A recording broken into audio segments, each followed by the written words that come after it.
All right, here we go. We're live. This is it. Just everybody give me a fucking minute here because I'm new to this. So welcome to Fire for Effect Live. Fire for Effect Live is brought to you by DeanBlendell.com, Canada's biggest digital source for news, sports, and podcasts. It's content for the unrefined. Check out DeanBlendell.com. With me today, let me figure out how to do this. Everybody fucking bear with me. There, we're all there. It's a Christmas fucking miracle. Let me unmute you cunts. Sure, I shouldn't have said that. I might offend people. There's supposed to be a chat thing. I'm trying to figure out how it works. Well, that ain't it. Just nailing it there, Chris. Love it, buds. Hey, listen, or nobody's watching, which is cool, man. Oh my God! If you There's no need to fill some practice dead runs. space here. So before I even got to this point, I was resetting my router, and I had like literally minutes to go. So I had to reset the router, start her up. You and I had a passive aggressive phone call real quick, and then here we are, buds. You're doing great. You need to really get rid of that 1984 Mac that you bought. Can you guys hear me too? You're not wrong. Yeah, I think we're all good. I think we're all good. You can hear me? You guys got me? I don't know how to bring up the chat window, so if anybody's actually like trying to chat with us, I apologize. I'm new to Restream. This is the first time I've done this shit, so fucking bear with us. Thank you guys for joining. Quick intros. My name is Chris DeLuey. 23-year veteran of the Canadian Armed Forces, 4 deployments, often referred to as Army Chris by my friends in the media. I didn't give myself that nickname. That would be kind of a loser thing to do. Joining me today from around the clock. Oh, there it is. That's private chat. So that's the private chat there, Chris. Because there's one on the right-hand side. Don't I don't want to see that shit. We'll talk about that later. I have no idea. Oh, wait a minute. Here's a button. Oh, look at that. No one's watching this. That is fucking outstanding. We cannot possibly fuck this up. So, or if they are, we don't know that. Oh, somebody's watching. Wade's jumped in. Okay, if I don't respond to your chats as we go along, it's for 2 reasons. I'm really low tech and I'm also blind. Anyways, around the clock, quick intros from I guess clockwise. I did mine. With us, we have Bryce Hooper. Bryce was an MSE op. How many years did you do, Bryce? 11 years, 6 months, 18 days. How many? Wow, I don't have my shit dialed in that much. How many deployments? How many tours did you do? 3 tours. I got out medically in 2013 with a 3B. Okay, and what are you doing now? I'm a consultant in basically the veteran health and medicine world. So if anybody's looking for anything from mental health to cannabis to ketamine, all that kind of access, I've been grateful enough to have access to all of those and gone through all the therapies and been able to live stream and mainstream things. So that way it's really easy for people to access it on the other side now. Awesome. Okay, thank you very much. And Bryce is going to be my next guest when we can sort the timings out on the on episode. For going down, we have Mr. JT Ferris, KP Fevis, as we often refer to him as. That's a long story. Would you, JT, give us an intro, bro? Give us the intro. JT Ferris, part of the whole medical branch. Been practicing for about 20 plus years. Still currently serving in the primary reserve, and just happy to help. Happy to help. There you go. He's running off his iPhone 3 right now, so he's doing great. And I'm on my iMac. Oh, you got it working. Okay, it's a Christmas miracle. Last but not least, I have Mr. Morgan Warren. Morgan, give yourself a quick intro and pump yourself up. Yeah, I guess 22 years in the infantry. I'm a member of the 1st Battalion, Princess Patricia's Canadian Light Infantry. But if anybody asks, I'm going to tell them part of the 3rd because that's where I did all my time. I'm good at shooting things from far, far away, and I'm a connoisseur of alcohol. That's all I got. Good man. Good man. Well, it's thank you guys again for the first time we're doing this. I'm hoping to make this a regular thing, bi-weekly, like 2 times a month. Maybe it'll turn into weekly if we have any interesting shit to talk about that people give a fuck about listening to. We'll see how that goes. So obviously Remembrance Eve, if we want to call it that. I know we all have a lot of shit going on tomorrow, and I just for our viewers, for our one viewer Wade, a quick intro to the history of Remembrance Day and what that means. And I made a few Cole's notes. I like to memorize stuff so I don't look like an asshole. So I'll ad lib here for a bit. Remembrance Day is derived from the armistice, which was signed at the end of World War I, basically the peace agreement on 11 November. Hang on, I'm going to go myself full screen. I'm supposed to actually direct this thing too.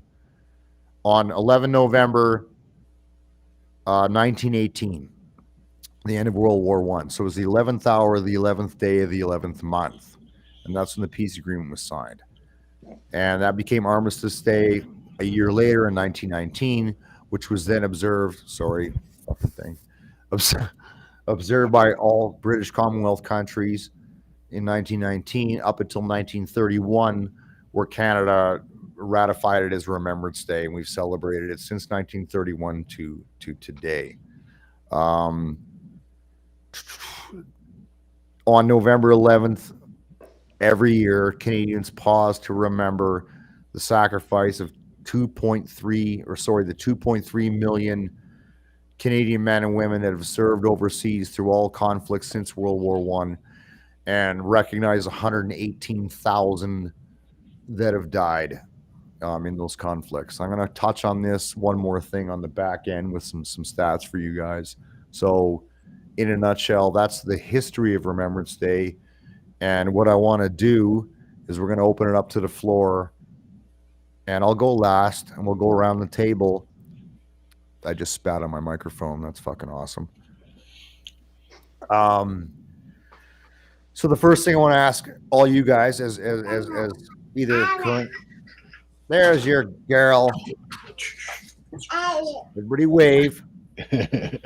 Give me your thoughts, and I'll mute everybody else, including me. And Bryce, we'll start with you. Your first memories of Remembrance Day. So Bryce, you're up, bro. Yeah, I was just a little bit older than that wee little one that jumped in the screen there. My dad was serving our CMP when I was growing up, and we got to travel all over BC and Western Canada. I remember growing up, though, it was always the week of Remembrance before it was the week of Remembrance, where my dad would take like 80 plus hours and sit with his high browns and polish them, all because the dress boot that the RCMP wore or still wear are the ones that go all the way up to their knees, basically, but they're highly polished all the way to the top. So my dad used to take quite a bit of time, and with his red serge hanging somewhere in the background, yeah, and then going to the cenotaph and watching my dad either be in the march or seeing the military guys there as well is what kind of gave me the itch to join myself. Okay, right on. So you have memories of going to the Legion with the old man and doing Absolutely. all that wonderful shit. Okay, JT, give me your first thoughts on Remembrance Day. Your first memories, knee high to a duck.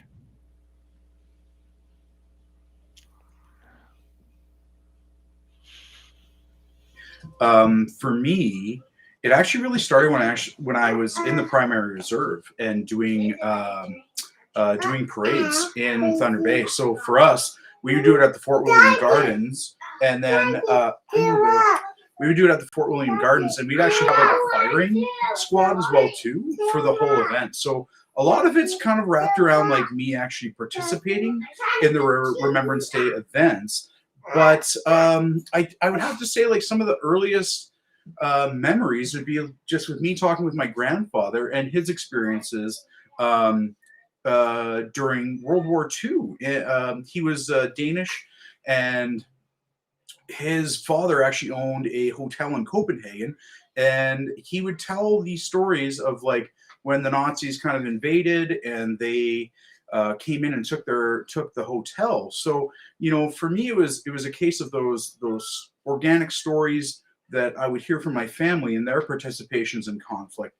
So that's, again, between the two, it was those early conversations with family and then me actually participating in Remembrance Day events. So that's all I really have to contribute there, Chris.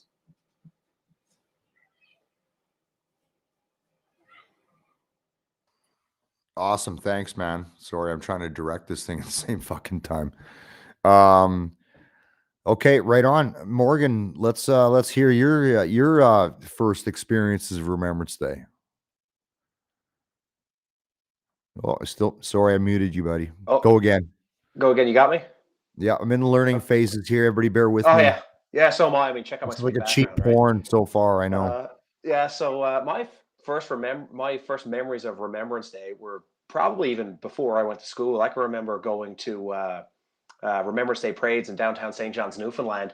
But I guess a funny part about Remembrance Day for Newfoundlanders is I will almost say like our Remembrance Day prior to November 11th is actually the 1st of July. So for most Canadians, it was Canada Day, but in Newfoundland, it was called Memorial Day because it was on the 1st of July, 1915, when the first 500 of Newfoundland Regiment went over the top and 68 answered a roll call. So I actually have a kind of a blurred image of November 11th and the 1st of July because I can remember being downtown St. John's and even in grade school, primary school, where we would have the veterans come into into the school gym, and we'd have our Remembrance Day ceremonies. So it kind of interesting. I guess we're Newfoundlanders and we're kind of weirdos. Canada Day for me almost wasn't even a thing until I was in high school, and so I don't know. I just thought it was just a little fun fact.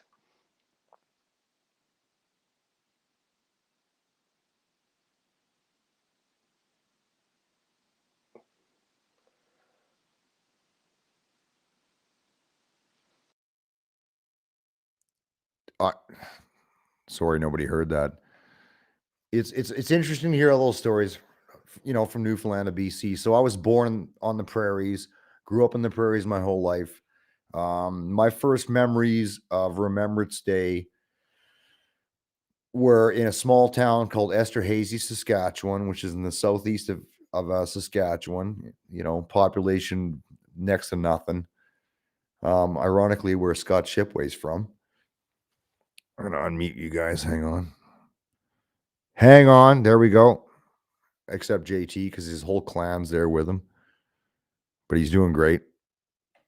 And my grandfather, who was also an artilleryman, my parents would drop me off, as most parents try to do, dump their fucking kid off and get rid of him for a little while. And my grandfather would say, well, we're going to go down to the Legion. And this is when I was knee high to a duck. I had no aspirations of joining the military. He would take me down there, and it was this old building on Main Street in this small town, and you go down the stairs, and it was, I'm not gonna lie, this is like the late 70s, and the Legions today pretty much still look the same way when you go to a small town Legion. Old chairs and tables, nice bar set up, cheap beer, a lot of plaques on the wall, maybe a pool table or a fucking shuffleboard table, whatever. And a lot of old guys. Well, they weren't that old back then. They were actually, I guess, in the 70s, man. They would have been in their 40s, maybe their 50s, sitting around talking stories. Well, I just kind of observed and sat there and watched. So that was my first Legion experiences that I remember. And then, of course, those experiences evolved. Where did he go? He's muted his life. He's got a lot of shit going on, man. He's got 3 kids. They're all sick. There he is. He's back. It's true. I'm just muting. I'll just mute and turn off my video when I have to deal with the children, as you can see with the fellow in the back. So I mean, we can all agree that our first experiences with Remembrance Day are centric around Legion and Legion activities. Is that fair? Yeah, fair enough. Right. So, like, do you think that you understood what the significance of Remembrance Day was? No. I mean, at the time, because I definitely did not back then. No, not at all. Right, you're a little kid or whatever, and and I'm gonna meet you, JT. Don't take offense to that. I think it was a constant learning curve as you got older and older and older. But I'm not gonna lie to you. I don't think I really understood Remembrance Day until I joined the military. Like, I didn't do cadets, and to be perfectly honest with everybody, I had no intent of joining the military. I just needed a summer job. Yeah, if it was up to my dad, he would have made me join the RCMP behind him. Yeah, man. I mean, like, I legitimately had no fucking inclination to join the military. I needed a summer job. So they said, well, there's this youth employment program thing, whatever it was called back in the day, YTEP or something.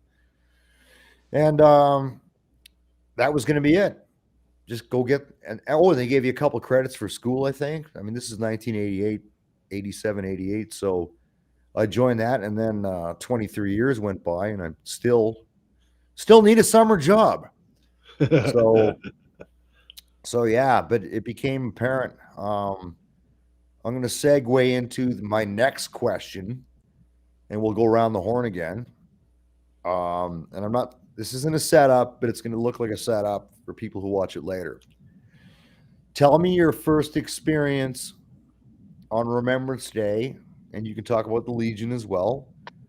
Tell me your first Remembrance Day experience in uniform, and Bryce, you're up. Oof. First time in uniform, actually. You know what? It would have been, I joined January of 2002. So by the time I had done basic training and then my QL3 in Borden for my MSc op trade, I was basically into one service battalion September, October timeframe. So we were just puppets. It was just anywhere we had to be. We got on the bus. We were there 3-4 hours before any kind of ceremony happened. And then the after effect was we got to bond with some of those older guys who kind of broke it and told some of those stories that were in and around what kind of inspired where I wanted to go. I got to meet some guys that were old Army Service Corps, basically truckers before they fell into the logistics trade.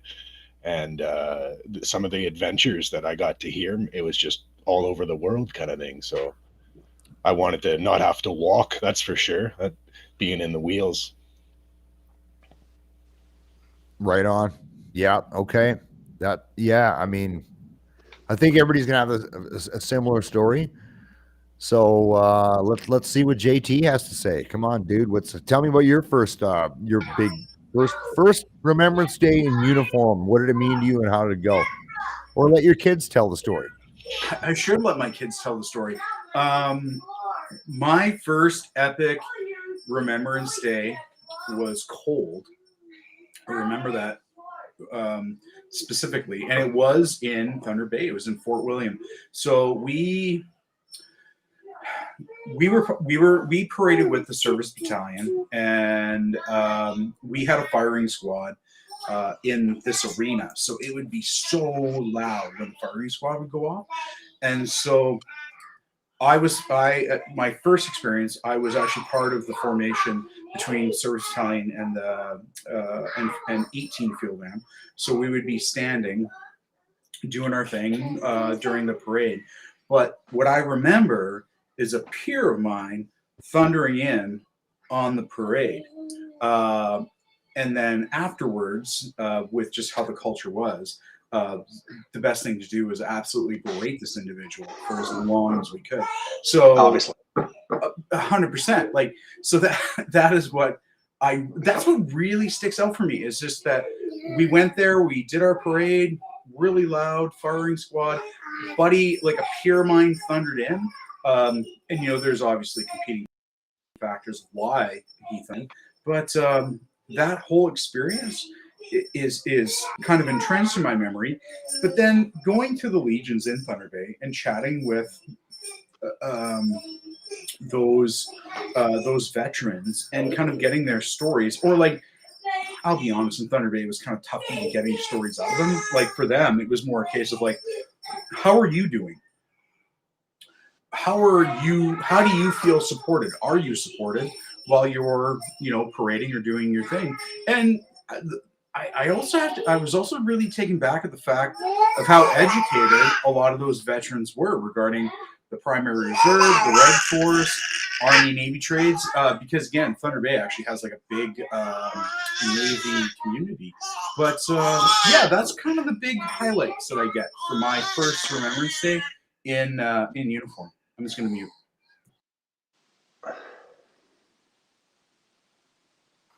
Yeah, you got a lot of shit going on, buddy. That's okay.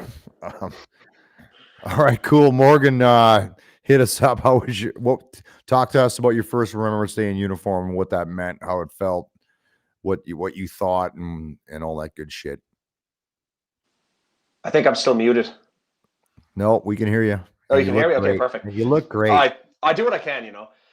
So my first Remembrance Day in uniform would have been Primary Reserve, November 2000. And we marched through downtown St. John's to the War Memorial, and it was absolutely hellishly cold. And the entire First Battalion of Royal Newfoundland Regiment was there. We had our dress whites on, and you know, no gabardines, no, you know, nothing warm on whatsoever. And this is on the waterfront, you know, North Atlantic. It was absolutely brutally cold, and we were standing there, and of course. So many people got up to speak, and so many wreaths were laid, and we're standing there, and there's nothing you can do other than freeze. So like the only thing that got me through it, I was thinking to myself the entire time. I was like, you know, I said it was probably colder than this in Bastogne or like the Battle of the Scheldt. I was like, and those guys were getting shot at. I was like, so I'm just gonna stand here and not be a pussy, you know. But I think it took me like. I'm pretty sure I got frostbite that day on the tip of my fingers. It was so cold, but at the same time, there was a certain amount of pride standing there. I'm like, you know, I'm here for a reason. So yeah, that's my first memory in uniform of Remembrance Day. Awesome. JT's gone again. He's got a lot of shit going on. So okay, I can just unmute and like I turned. No, you're doing great, man. You're doing great. When I need to like intervene with the children, no one needs to see this. It's okay, man. Listen, buddy, you procreated fucking 3 kids, and you're a better man than I will ever be. I got 3 dogs. You got 3 kids. No. So tomorrow, here's the thing I want to talk about, because I'll tell you my first experience, and it's the same shit, so I don't want to regurgitate and bore anybody. My first Remembrance Day in uniform as a young artilleryman in a reserve unit in Edmonton was to go down to the saluting base and do a 21 gun salute, 1 minute per round at attention, which is a long fucking time to be at attention. So by the time we were done, everybody else was drinking in a Legion somewhere. It was cold. It sucked. And then you say, you know what? Those guys that served in World War I, II in Korea went through worse shit than me. Just suck it up and fucking get on with it. So that's what it meant to me. And you know, every year thereafter.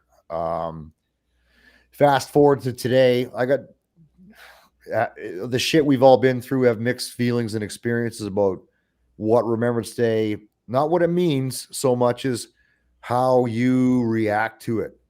And so I want to ask everybody, and I'm not going to go one-on-one, just throw it out there. What are you guys doing tomorrow? And how do you approach Remembrance Day today, considering your experiences? And I'll close the loop on this on the back end. So what's going on tomorrow? Bryce, go ahead. Anybody, jump in, boys. Sure, man. Yeah.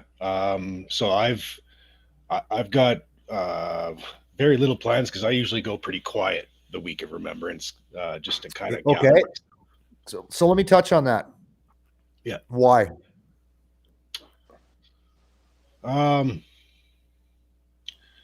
don't know, because my mental health tends to be sensitive this time of year because everything's thrown at us in the media. There's always you pick up your phone and anything on social media is Afghanistan this or veteran related that or I mean don't get me wrong.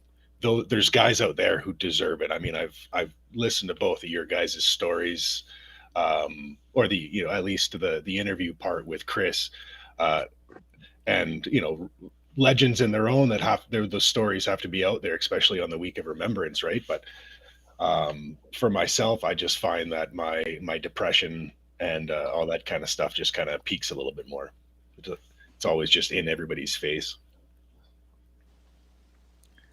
Yeah, so I'm not going to cut anybody off here, but this is kind of the direction I was going with this.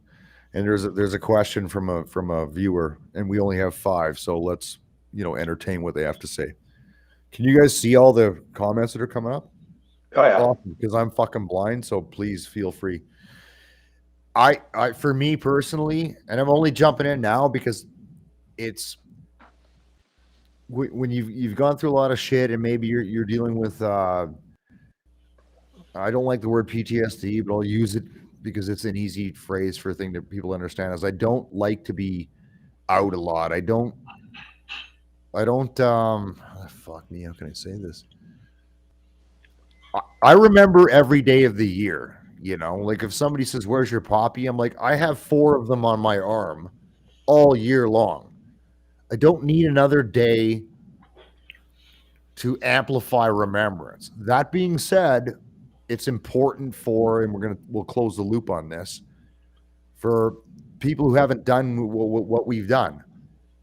And to give you to put the numbers into perspective for everybody, less than 1%, actually 0.25% of the population of Canada serves the country, wears a uniform, and the percentage of that actually deploys, I don't know. It doesn't matter. It's irrelevant.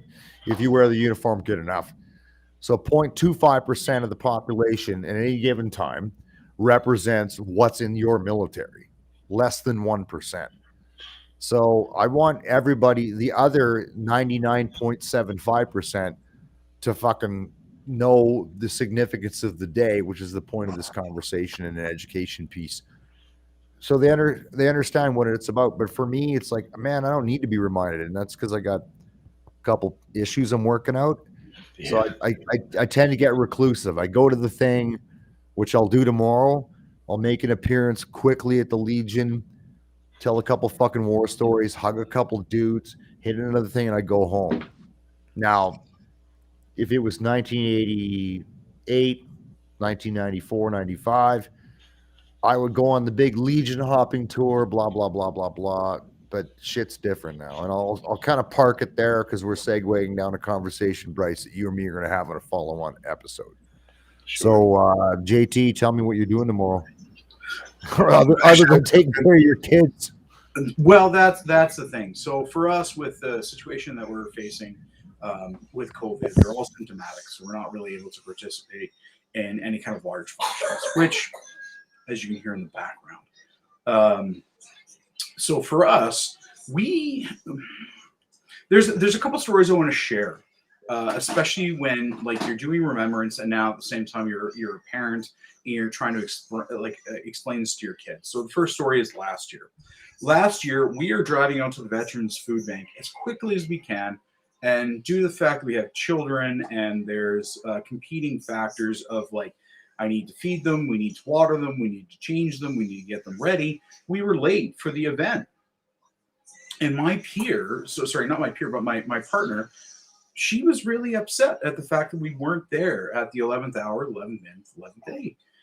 And I felt bad about that. I really felt bad about that, about the way she felt, where we couldn't acknowledge, and I'm trying to kind of globally capture this feeling, like what Chris was talking about there, whereas how do you holistically capture all of these huge feelings that people are having towards remembrance. And that's what she was having. She was really having a tough time with that.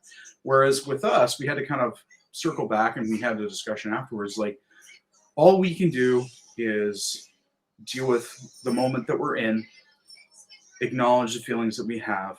And I actually like to acknowledge what Bryce was saying. Like, it is really hard. Like, it's harder every time to kind of put your uniform on and participate in Remembrance Day. Second story. So a peer of ours, you would know that, buttons now. Yeah, a peer of ours, Chris, you would know him, had been ill for some time, and we took it upon ourselves to make sure he would get to the event, the Remembrance Day event. I'm trying to remember where it was, in east side of Edmonton. Doesn't matter. But so there I was actually in uniform with my family, doing our thing, trying to have our children and our family participate in this event. And then it was somebody in the crowd that came up to us and said, I really think what happened here was quite disrespectful. Oh man, I might all of a sudden kind of launch here during this conversation. But he comes up to us and he says, like, I'm really disappointed in you and your family and how you participated in. No, go ahead, launch. That's what this is for. I don't give a fuck what anybody thinks. Trust me. Well, it's like, like he was a vet. He's old feller doing his thing. But for me, like, I just remember being really triggered, and to the point where there could have been physical harm. And so my other half was there. Her mother was there. The whole family was there, and we were only in this like situation because we're trying to support a friend of ours and make sure that he can participate in Remembrance Day because it's a big deal. And then I have someone come up to me in uniform with my kids, trying to do the best I can, managing these kids, as you guys have seen in the background, telling me, it's like, your kids are incredibly disrespectful. I think what you're doing is junk as a parent. And, you know, hey, thanks, buds. Oh, never mind. So yeah, like for me, I've had bigger issues from that incident and participating in Remembrance Day in whichever celebration that it is. And don't get me wrong, like there is a formality to it. Like, I get that. But if the platform is for people to come, listen to other people's stories, acknowledge the sacrifices that we have made as a society to maintain, you know, if we want to label it as freedom or the comforts that we have, then you need to reframe this, because they were here, they heard this, they participated, they were obviously unruly. You can probably hear from it from a multiple amount of facets, but like, that's the thing. So how do I move forward? How am I now comfortable as, first off, my primary function as a father, father soldier, husband, whatever on my gravestone. But like, how do I feel comfortable moving forward from that? So I've had like really big issues from said incident.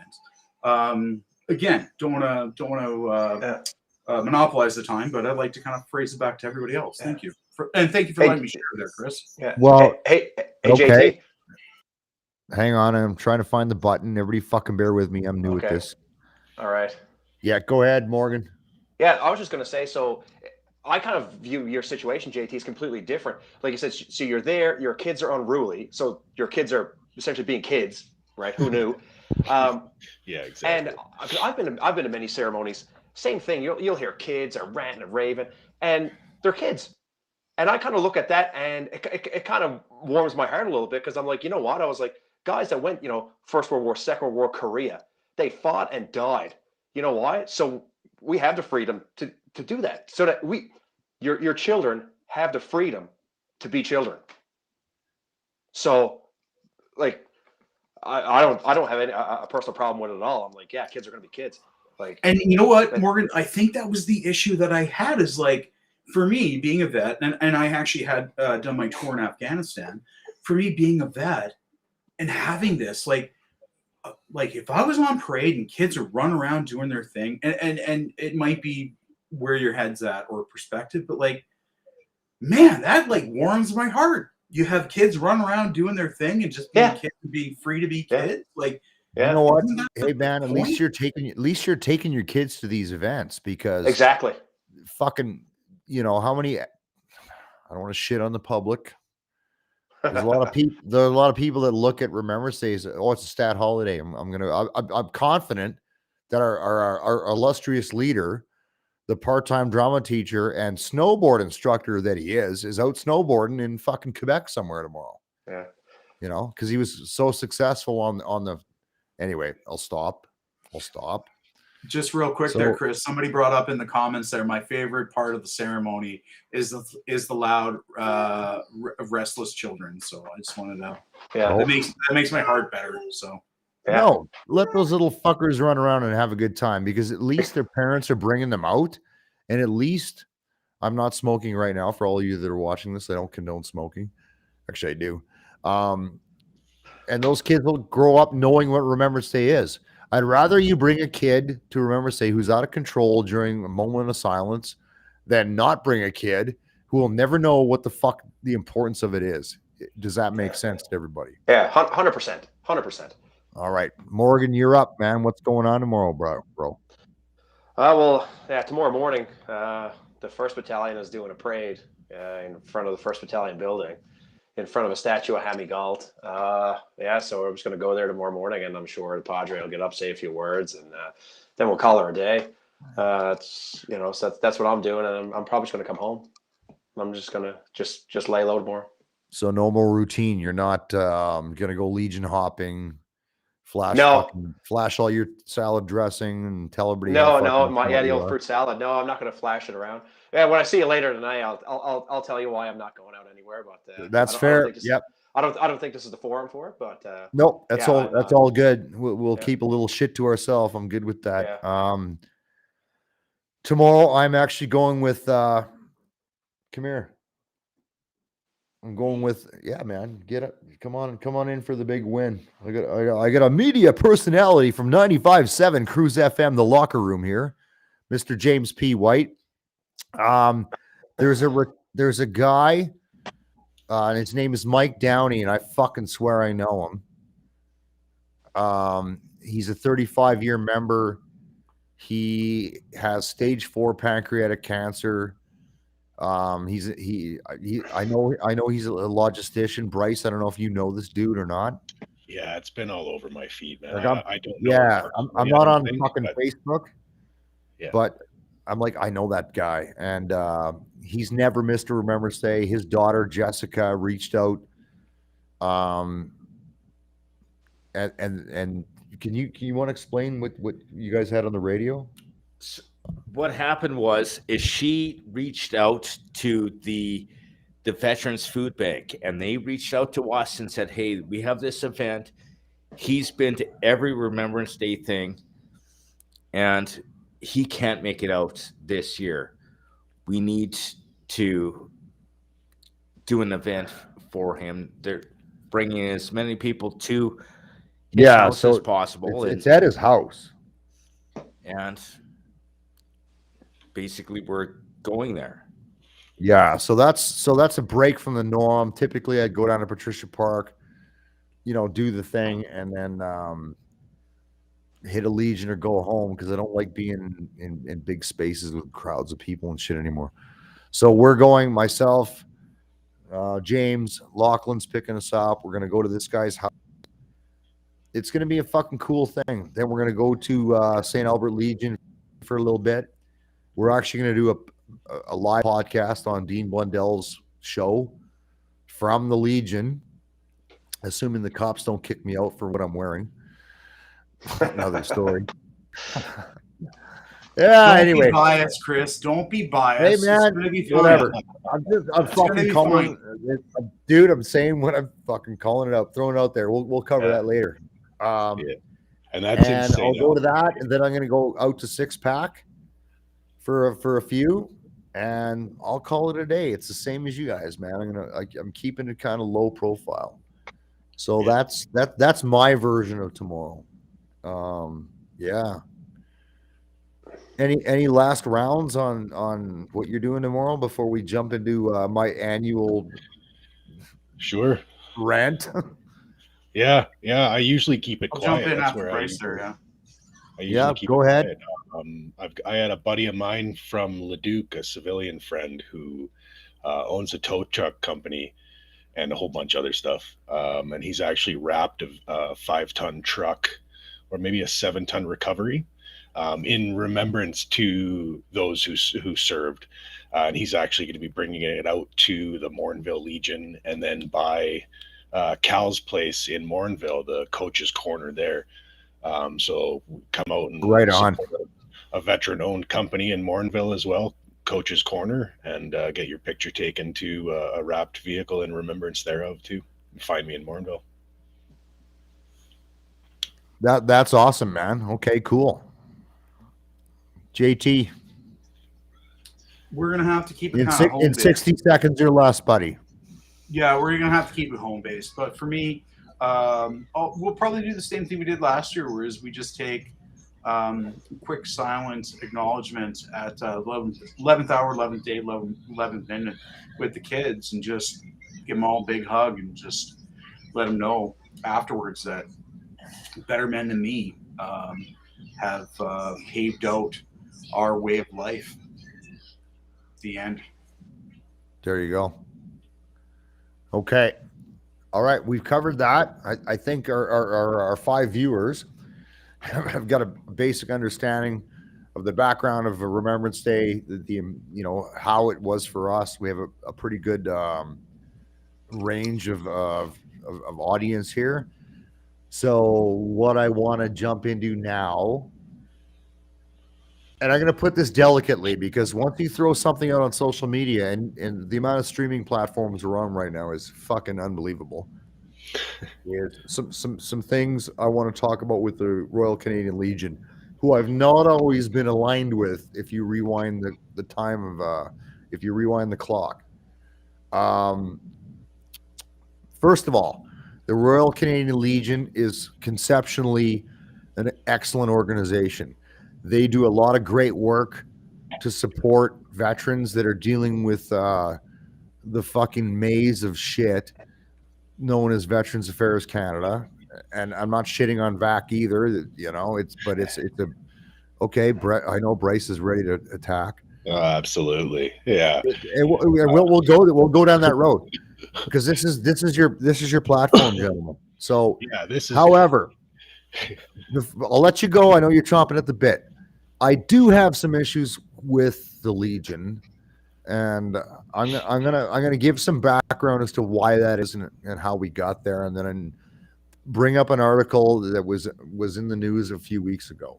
So my first experiences with the Legion not Remembrance Day, that I brought up earlier, was going to the Legion as a brand new soldier, walking in and being treated like a second-class citizen.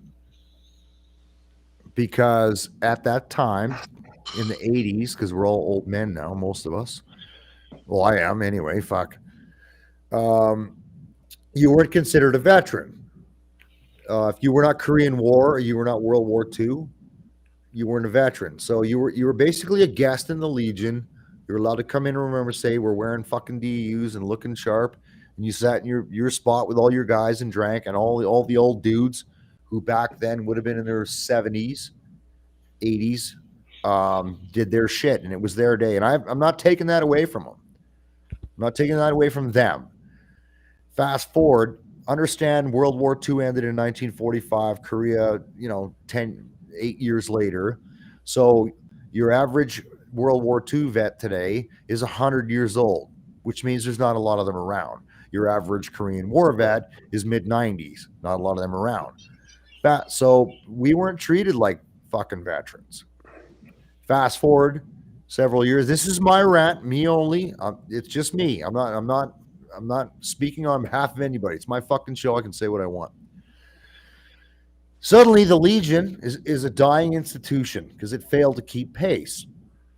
And then it's mostly run by civvies now. There's several ex-service members. I know Mac Torrey is involved or was involved with the Kingsway Legion in Edmonton.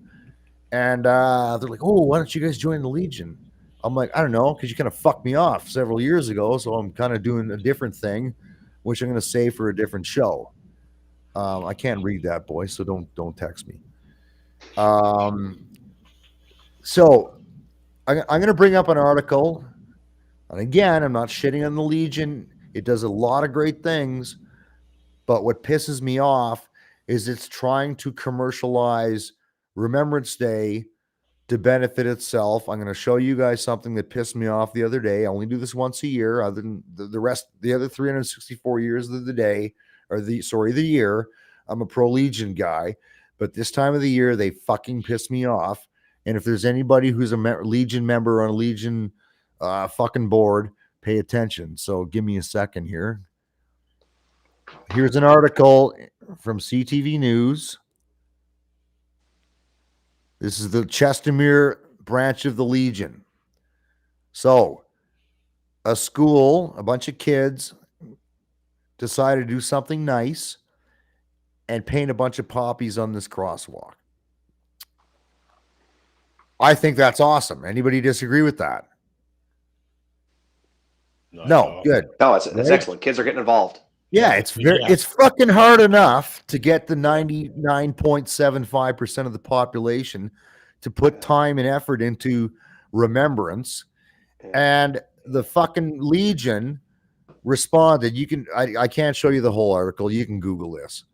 But at the end of the day, they went, "Oh, it's disrespectful that people will be walking on the poppy or driving over it." I'm pretty sure that Lieutenant Colonel Robert McRae, who wrote In Flanders Fields, knew that people were walking on the poppies that grew row on row.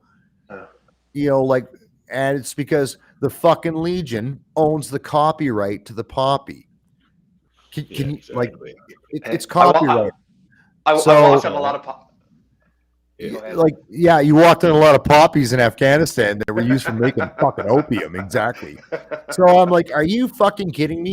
You got people in the community finally reaching out, trying to do something nice, and some fucking I'm gonna try to stop dropping C-bombs, decides to make fucking issues of that.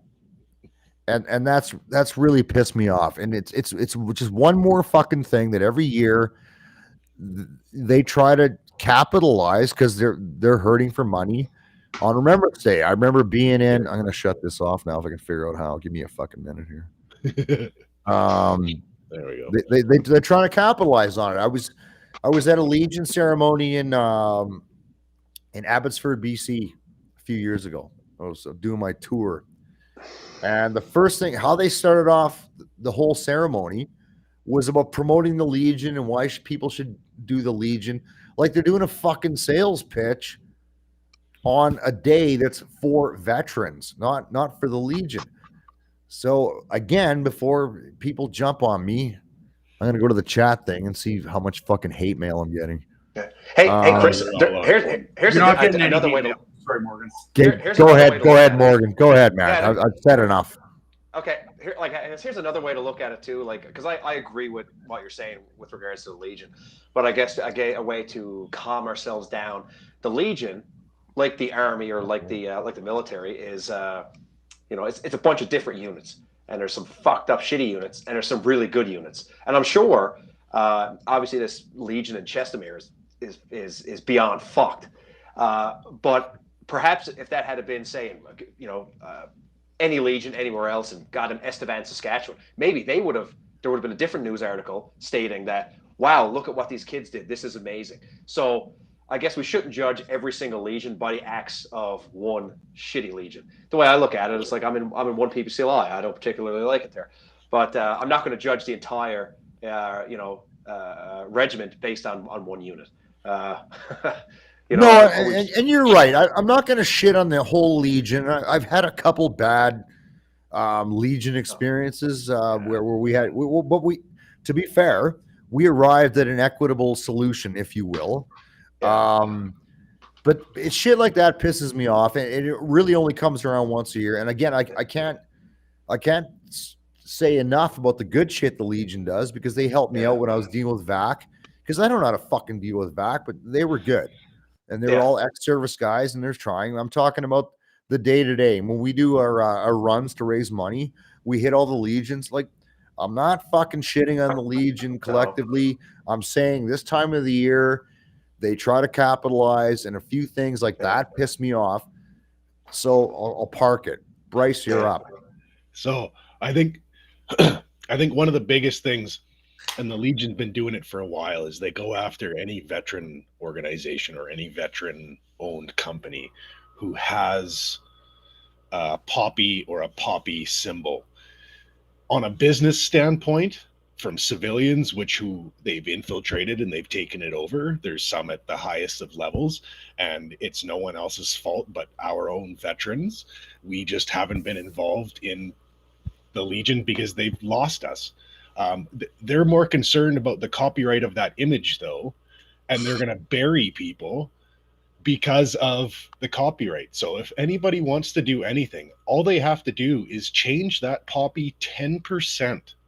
And then the Legion will leave you alone, and it'll never make the news. Change the red, change to a black outline, put a white outline respectfully, or figure out a way to change the shape of it so it's not exactly like the Legion. And then they can go on their merry little way and make all their funny money that they want to with the poppy symbol for the 6 months of the year that they actually do anything. But then get a veteran. Absolutely. Actually, they're going to go down to the Poppy Fund and ask for help. Good luck trying to get any service out of that, because the first thing they're going to do is ask for your financial things. And as any kind of veteran knows, it doesn't matter who you are or what you do or what you did. Your financial situation shouldn't come up in question if you're going to a Poppy Fund, which is designed for veterans' help to begin with. They should have to recommend and check your service 100%, and there should be more than one way that the Legion is the only people that can verify and vouch veteran character or veteran service in Canada. That is hypocrisy at its finest right there. We find it even at the Veteran Food Bank right now.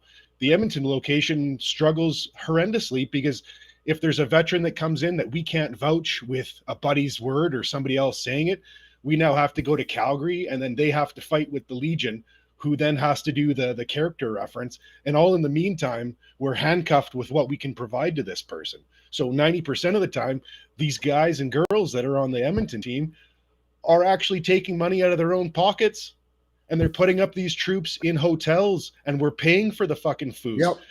Because now we're being handcuffed by an organization that, yes, there are some amazing troops inside the Legion that are doing amazing work. Let's focus on that, because we're going off on DEFCON fucking 5 here, and I get it. Yeah. Let's rewind. I'm going to caveat it is the intent of the Legion, and there's a lot of people who might not know what the Legion does.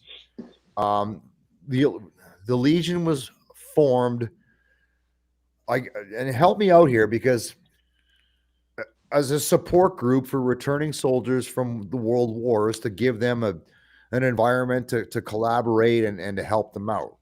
It's also a loose association, and our form of a union. We can fight against the government as well, because the Legion holds a giant voice. Well put. Yeah. Let's leave its imperfections and our personal fucking shit aside. And then let's all collectively agree. Sorry, I'm animated. You think I was fucking Italian. The intent of the Legion is to support veterans at its basic level. That's what it's for. And it's gone through a lot of evolution over time.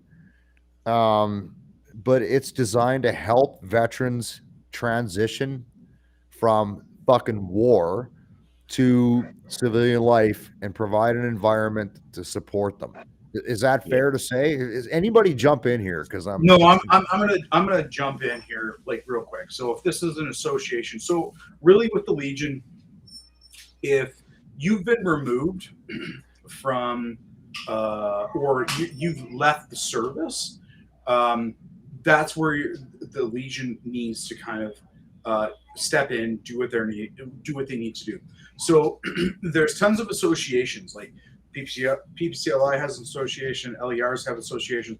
There's lots of associations that are supporting the actual active unit, and the members involved. Let me just drop my hands. And supporting the members that are actively serving. This organization's primary function in life is to deal with those that are out, that have released, that are now veterans. Like, that's their primary function in life. And as Chris, as you've highlighted, and Bryce, as you've highlighted, like, they need to have some kind of relationship with VAC to ensure that claims are being processed appropriately, and also validate people's service as well too. So that's their primary function. The issue is whether it's you want to go with the toxic culture, lack of education, poor structure. Like, that's where these organizations kind of fall short. And also, Bryce, I'll echo what you were saying, is a lot of these organizations need to make sure that they're paying their bills so that they can actually have these brick and mortar institutions or sites available. So that's what they're going to default to. Poppies. Hey, this is a copyright issue. I want to get paid, right? And I can understand that as an association or their organization. But really, at the end of the day, this organization is here to support members that are now out, that are now veterans. And don't get me wrong, associations can help as well too, but really, like, that's their primary function in life. Again, happy to hear feedback on that perspective, but it's just the organization has a very loose terms of service, and with a loose or broad terms of service, there's gaps. There's huge gaps. And the thing is, like, we're not going to fucking fix that. No, because like what I was going to say is this now a provincial issue, or is this a federal issue? Where are the gaps? And then the thing is, when you're trying to provide some kind of service to these members that are looking or trying to gain access to support, again, because it's so broad, it's a national, like, this is really a national association. You have issues federally, you have issues provincially. You have absolutely, but we're not going to fix that tonight, Jason.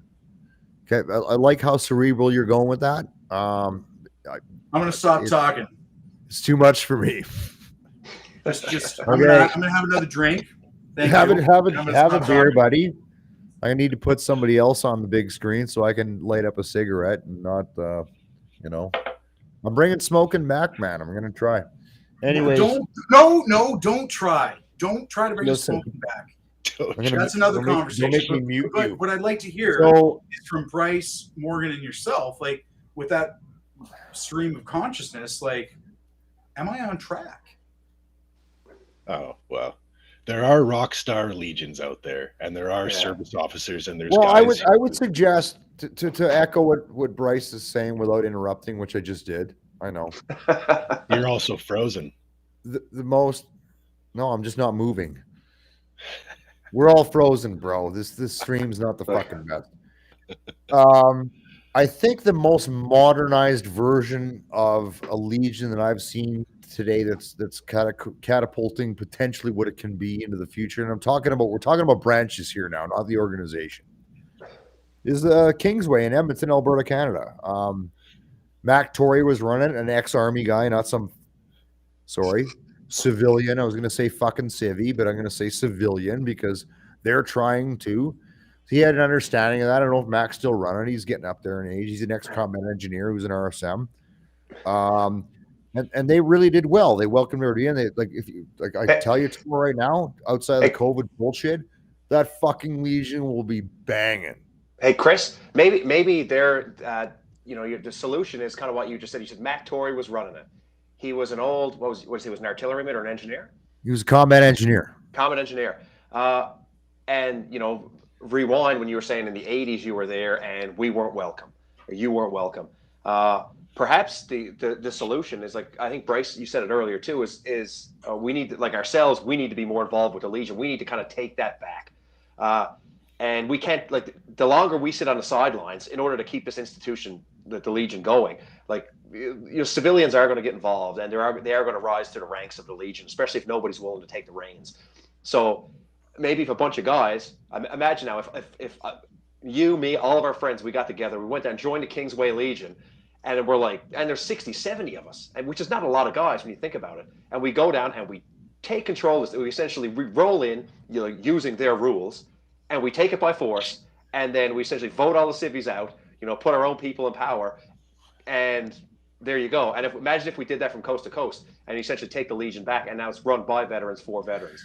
I'm sure now that's one way to do it. Granted, I mean, we're a pretty disjointed bunch too, and we all kind of, we're super tribal, and Patricians hate Royals, and nobody likes the artillery and the Navy. The hell with those guys. Wow. So I mean, we're going to have our own beefs. Yeah, then throw in a logistics. Here's the thing. Maybe my idea would actually make things worse, but it could make things better. Who knows? No, but here's the thing. I agree with you. However, that sounds like sitting around the bar at fucking 2 a.m. with the neat idea that doesn't survive first contact the next day, because what I will give back to everybody I just shit on, and I will do it in a year. Like, trust me, we're going to have this conversation fucking next year, is takes a lot of work. So if you say, yep, I agree with you. Should we take it back? Yeah, but why? Why would we take it back? And I'm not talking about what the Legion does outside of the branches. Do you need another fucking bar? The troops don't go to the messes anymore. They're dying. So the days of my grandfather. Well, let's put that in perspective, though, Chris. Sorry to jump in, bud, but you have to cut you off. It's easy. I just hit the mute button and I keep talking. It's just like that. So the days of your grandfather hauling your ass down to the Legion and putting on the old polka music, and everybody went there, are fucking over, man. So now I'm going to let JT back in. You're up. Well, no, but I was just going to say, it's like, so you want to, no, you're good, buddy. So, Ollie, what do you got there? What do you got there, buddy? Come here. Show us. Way more interesting than what I have to say. It's Ghostbusters shit, isn't it? UFO. It's a UFO. There you go. Which is controlled by the Legion. Anyway, JT, you're up. I'm done. No, I'm not. Here's the issue: is my train of thought has left the station, and I can't even remember what the context of what I was going to say is. So I apologize. I think you're doing great, man. You managed 3 kids and all that shit. Anyway, I think the point is, but okay, hang on. I'm gonna unmagnify you. I'm fucking new at this, people. Just bear with me. Here's the thing. If you want to rally the context of this. Oh, actually, you know what? Let's put me back up on the big screen. So with more all right, what I'm saying is, so like we're gonna try and rally and take on this organization.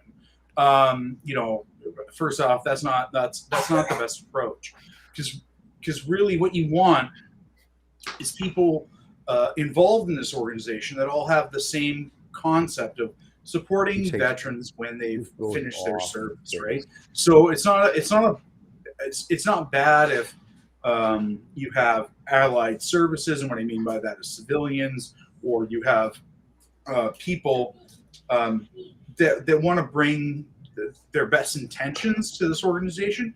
But I don't think I'll be the first to say, it's like, I don't think the Legion's really well organized or really well advertised. Like, it's just this bizarre kind of like, okay, so when you get out, you can join the Legion and do steak night. Don't get me wrong, steak night is awesome. You want to go for a $5 steak night? Super sweet. Or you want to buy paraphernalia? Well, no, but my point is, you nailed it. You're at the fucking average person's perspective, Army guy's perspective of the Legion is fucking meat draw. I'm in. That's okay though. We're gonna go to the Legion. We're gonna listen to fucking Bob Seger. There's nothing wrong with Bob Seger. Well, we're gonna play shuffleboard. We're gonna play shuffleboard. Go get the thing of Parmesan cheese and sprinkle it on the board. And I'm gonna wait for the fucking meat draw and hope I win a case of ribeyes, and I'm bouncing. That's where we're at, right? Am I wrong? How's that Bubbles song go? Yeah. Went down to the Legion. Wade's fucking going off here. Wade, I'll read it later, man. I'm trying to run the whole board here, man. I need to get an engineer. Well, get better at it, Chris. Do better. We're done. We're done. We're not going to solve the Legion anymore because we're going into overtime. So we've covered. I shouldn't. Yeah. Anyway, hang on. Don't let your kids watch what I'm doing on TV. Are you actually smoking, or is that like those candy cigarettes? No, they're not those Popeye smokes you could get back in the day. Yeah, but why would you smoke upstairs? It's gross. There's one more thorn in my side thing that I want to rack off, and I'm going to make this a routine part of this group. If you guys are going to be this group, you're welcome to provide a shithead of the week photo. So for those of you, I'm going to magnify myself. Jimmy, you can come stand here and make yourself look, I don't know. So there's an organization called Stolen Valor Canada. Stolen Valor was originally created in the United States, and it was a group of people who actively looked for and tracked down. I'm going to mute you guys because some of you are loud. Okay, there we go. Asshole fuckers who impersonated service persons, whether it was in the United States, Canada, whatever. That evolved into a group in Canada. I was on a Facebook group with them when I was on Facebook. And oh, by the way, I've been Facebook free for how long now? Fucking 3 years almost. Since 2019. Yeah, man. Facebook. I should get a coin and shit for it. And I got out of hand, and they sorted their shit out, and it came back. So there's a group called Stolen Valor Canada. I'm gonna pop them up on this show that actively fucking hunt down and find these poser assholes who pretend to be military people, and expose them, and they actually get criminally charged. So just give me a second because I have to click some shit here. No, that's not it. There. Here's the latest shithead of the fucking week. Captain Simon, no name, whatever the fuck. Anyways, show this to everybody. This fucking, can everybody hear me still? Are we good? I'm clicking a lot of buttons, man. Yeah, we're all there. Okay. He claimed to be in CSOR. You can go to stolenvalor.ca, and he was an underwater knife fighter, trucker, sniper. And look at him. He's a fucking goof. He's got 2 hat badges on, blah, blah, blah, blah, blah. So I'm going to do this every week and rip on these assholes and help the guys at stolenvalor.ca. Check them out if you haven't. And we'll expose these shitheads for what they are, because they're trying to be something they're not. Do you guys want to weigh in? Do you guys want to weigh in on Stolen Valor? Go nuts. Now's your time. I don't know. Look at the picture of that guy, man. He looks super checked out, man. I wish, like, I can't even say it. He taught on your basic sniper course, bro. Well, yeah, I mean, just judging by his amazing, physique, he definitely has a high level of physical fitness, and yeah, he was. He was 100% special forces, because I've seen special forces operators. They look like that guy.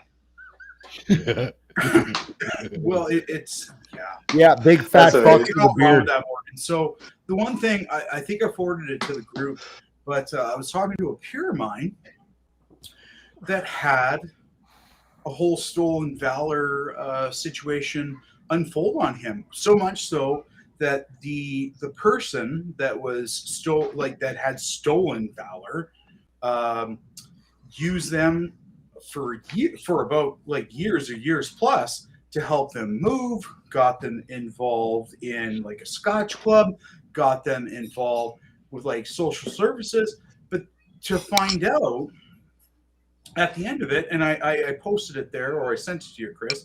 So if you want to put this guy's profile up, please do if you can. But it was insane. So, like, for me, I was looking at this. Chris sent out the agenda this evening, where it's like, okay, we're going to talk about Stolen Valor. And for me, I was going to come at it from the angle of like, okay, if you're dealing with any issues, it's like, how can I deal with them empathetically, spiritually, socially? Like, for me, it's like it's come at them with kindness. Like, sorry, I wasn't on mute. No, it's all good there, but like for me, I'm like, if you're in the situation where you're doing these things, what's wrong and how can I help you? So I was talking to my peer about that situation that I forwarded, and the individual that was doing the soul and valor thing was almost beyond reproach. Like I kept hearing his feedback on how he dealt with the individual and how things went. And this guy just kept taking. You should have fucking choked him till he couldn't breathe anymore, man. That's physical violence. I can't endorse that, etc., etc.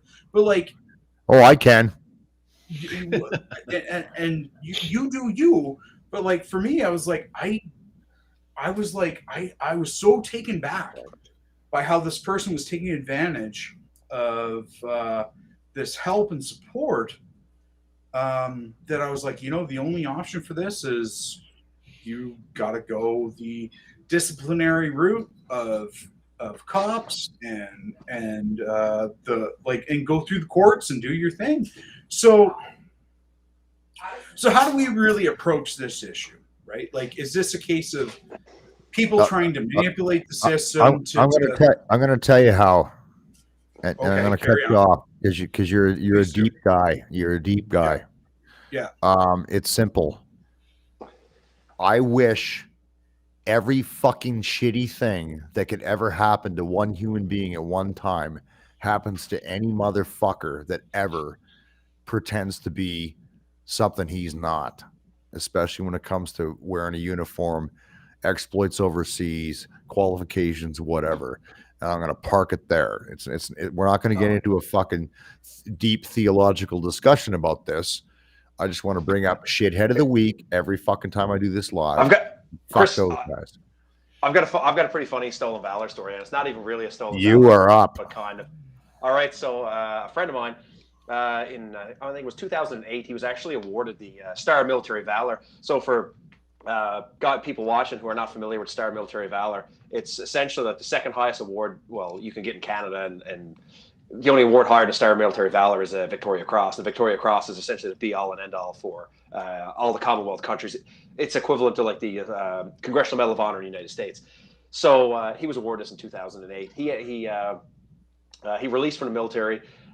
He was living, I think, somewhere north of Morinville or something like that. And you know how every legion, like Kingsway Legion, is definitely like a very heavy patricia legion. Well, I guess the St. Albert Legion is heavy like engineers, or so I'm told. So I want to say this is like 6-7 years after he'd been awarded this medal. He's not in the military anymore, and he went to the St. Albert Legion because I guess it was, I don't know why he went there. Somebody told him to go there. He wanders in there. He's wearing his blazer. He's got his Afghan medal, his CD, and he's got this Star of Military Valor. Star of Military Valor. And he was questioned. People are like, "Who the hell are you?" And and it was just I guess it just happened to be like nobody knew him. So a bunch of guys were like, "Yeah, you're a liar. You're full of shit. This is stolen valor." So a couple of guys, like you said, they grabbed onto him. They gave him like a punch in the mouth and threw him out of the Legion. Right. So, and then he told us about it, like after the fact, and we all made fun of him. We're like, "Man, that's what you get for being a patricia in an engineer legion, man. Like, what are you doing? How come you didn't go to Kingsway?" So it was. We all kind of had a little bit of a laugh about it afterwards. Like, they didn't beat him up bad, but they kind of slapped him around a little bit, and because they didn't know him, right? But it really blows my mind that, and I'm gonna wrap it up. Okay, we can talk about we're gonna talk about this shit every fucking week, 2 weeks, whatever we do this. It blows my mind that a civvy is that stupid that thinks he can impersonate one of us when our military is so small. We all know somebody in that unit, right? Like in my other organization I belong to, and Morgan, you know what I mean? Yeah. If some guy comes in and says, "Oh, I was in this unit," fuck, I know a guy, you know a guy, you know a guy, you know a guy. Even if it's not Army, if it's Navy or Air Force, well, maybe not Air Force, but anyways, I can make some fucking calls, and the way they talk, the way they dress, the way they look, it's like, fuck you. If you're, I can sniff out a fucking poser a fucking further than you can shoot, and I know you can shoot a long way, Mr. Warren. From a fucking mile out, I can smell a fucking poser talking shit. So Why am I bringing this up today on this? Because tomorrow, those fuckers will be out there. They'll be wearing bullshit uniforms they bought at Supply Sergeant with mismatched, fucked up accoutrements. And you, for the civilians out there watching this, will not know the difference, and you'll thank them for their service. For fake medals they bought at the fucking surplus store, for fucked up uniforms.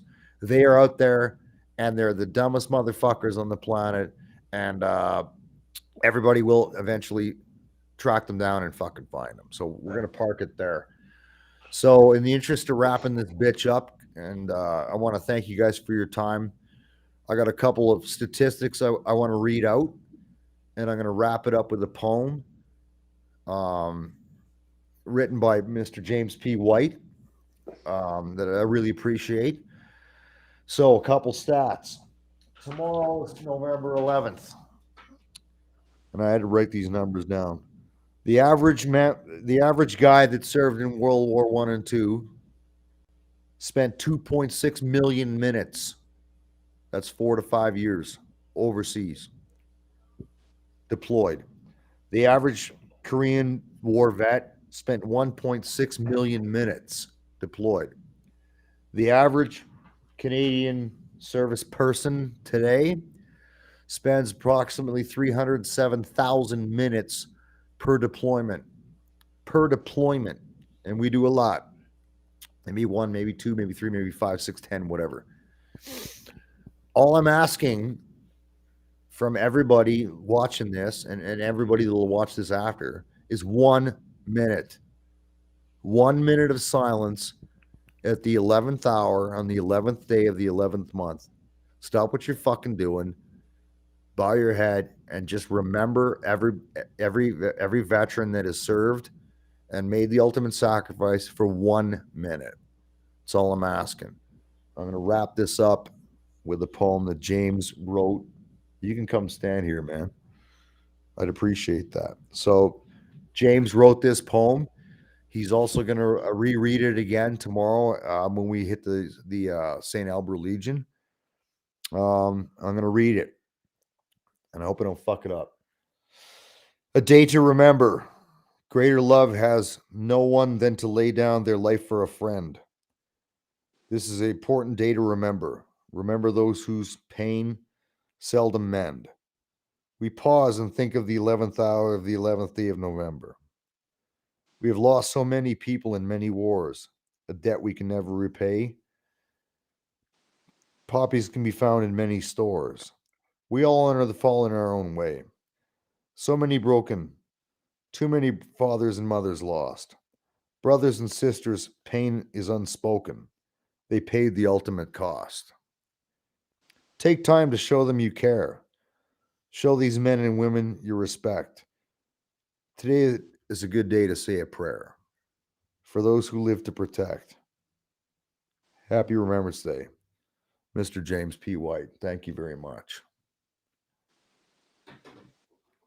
All right, gents, I'm going to wrap this up. Thank you for your time. We'll do this again. Again, like I said, tomorrow, for everybody watching this, Remembrance Day, tomorrow, 1 minute. That's all I'm asking. And gentlemen, we are out.